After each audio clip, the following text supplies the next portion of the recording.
We're going to talk a little bit about HIV/AIDS because you've mentioned it a couple times, and it sounds like it did become somewhat of a change in life. It was maybe one of the markers of change in terms of involvement in things and changing your role into Betty Finney and all of that. When were you diagnosed? In January the 3rd of 1992. And why do you remember that date? Magic Johnson and I were diagnosed together. And we're both doing real well. Yeah, so, yeah, he is. I remember the prediction for him were, first off, nobody wanted to touch him. What if he's on the basketball court and he gets a cut? What are we going to do? And everybody was so crazy at that point in time. And of course, how did he contract? And then starting into personal life. So it really was quite sensational at that point in time. Now, HIV first cases were in 1981, I think, was the first CDR report we see of new and sisters careening. So 92, 10 years into the thing. Had you been working at all in the field of HIV at that point? No. Okay. I was like everyone else in those days.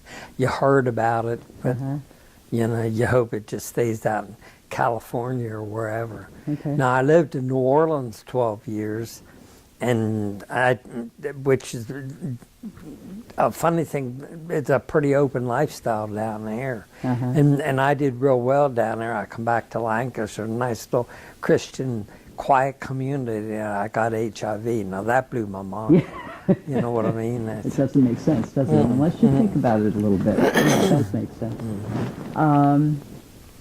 And so, what was Lancaster like at that time for living with HIV? Any organizations or anything? There was really, I asked my doctor, is there a bunch of us that have this, that I can maybe team up or meet someone living with it? And he says, not really, but you need to go to Hershey Medical Center for your treatment because, I read the books upstairs. And he took me up and these medical journals that had stuff on HIV, didn't impress me at all, you know what I mean? Because it wasn't clear, so they didn't know what they were talking about. So I did go up to Dr. Zerlo. He was the infection control clinic up there. So, and he was a real nice guy. And then I realized there's a ton of people have this, more than I ever thought, But Lancaster finally, I think, 10 years later or something, they finally opened up a clinic. Well, I think 12 years ago. They opened up, and then I transferred down here. Okay. So the clinic was only 12 years ago? Yeah, I think in 2002, Dr. Kurtner opened, I think. And was Lancaster AIDS Project around in 1992? Yeah, I met a guy, that's when I met Bob, Word gets around a little bit about with some of us, And then Bob and I became real good friends, and we started going down to soccer. They had a HIV support group down there. And there was about 20-some people went to that group. So Bob and I really enjoyed that. So he was in a wheelchair at that time, and it was they were having their meetings at Crispus Attucks in the basement. So we bounced him down in a wheelchair, and that it was actually fun. Some people were a little bit upset when they were first diagnosed, but Bob and I, it was fun, like sort of taking them under our wing. And this is Bob Kingston. Okay. Yeah.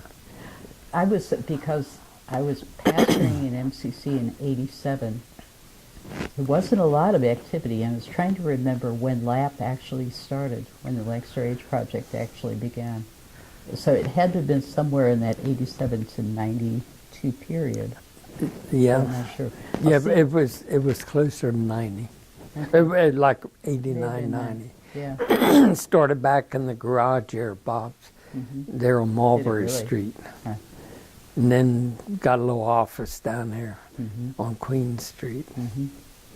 And back in those days, it was sad because we had the Lancaster AIDS Project, then we had the Gathering Place, and then we had soccer, and everyone was trying to figure out what we needed. And I sort of wish now when I look back on, they would have listened to us a little bit more, but they presented everything to us. So all of a sudden, everyone had support groups.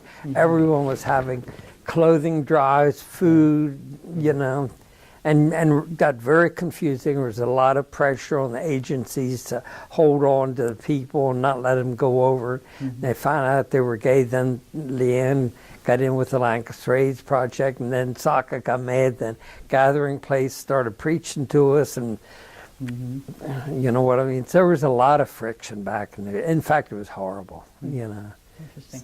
Leanne, by the way, you'll see her on the 20th if you go to Central Market, because David, her son, runs the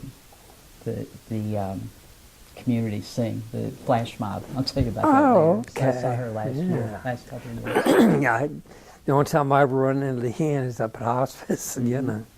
And I think Eagle's Wings was another group that formed at that time. New Esther didn't have anything. Saka had everything. But I think those were the primary groups at that time. Vision was in. Pink Triangle came in around 1990, so I kind of got involved in some of those, but the focus was a little bit different.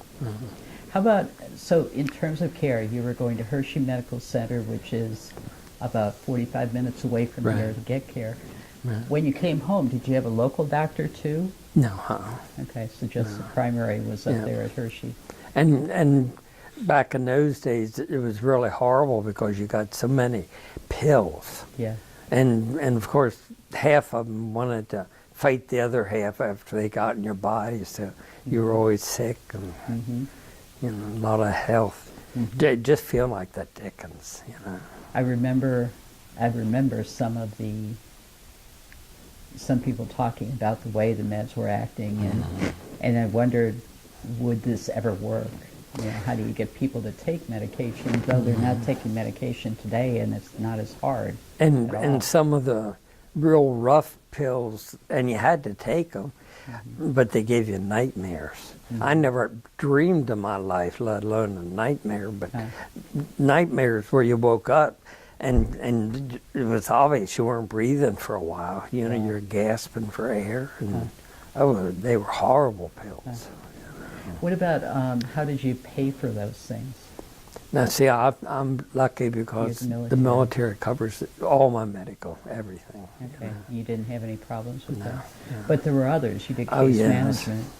It was terrible what people were going through until they got the SPCA or whatever, that special pharmaceutical thing set up.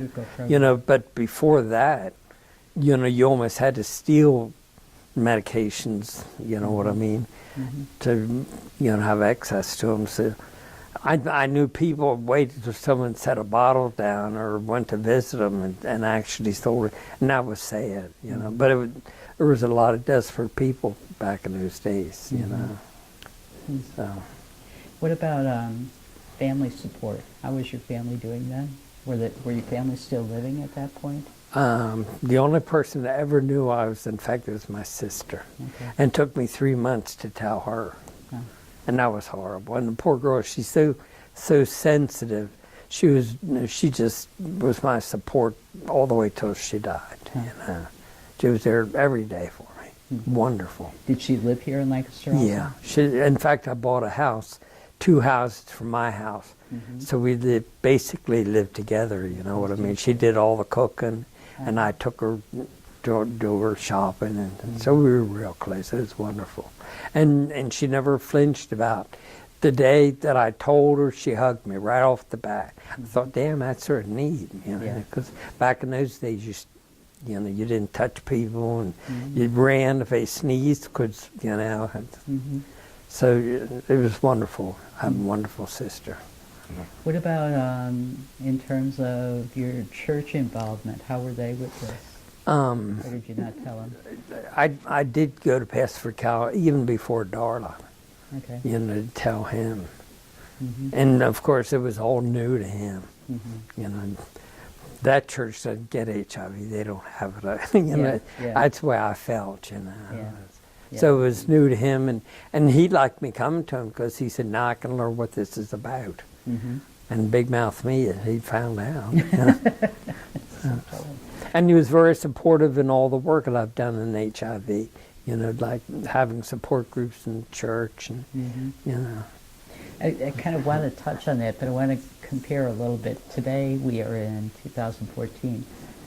How would you compare recovery with HIV today to 1992? How are you feeling physically? Is it different than it was then? Back then, you die. And all your friends die. That was the worst. You know, you develop good friendships, but all of a sudden you watch that body just deteriorate and pass away. And then that took part of you, you know. So I don't know how many funerals I ever went to, you know, with this disease. But now, you know, with the medication, you know, the only ones that get sick now are the ones that don't take their pills or, you know, abuse their body in some way, you know. But back then you died, now you live if you do what you're told to do. So black and white, you know.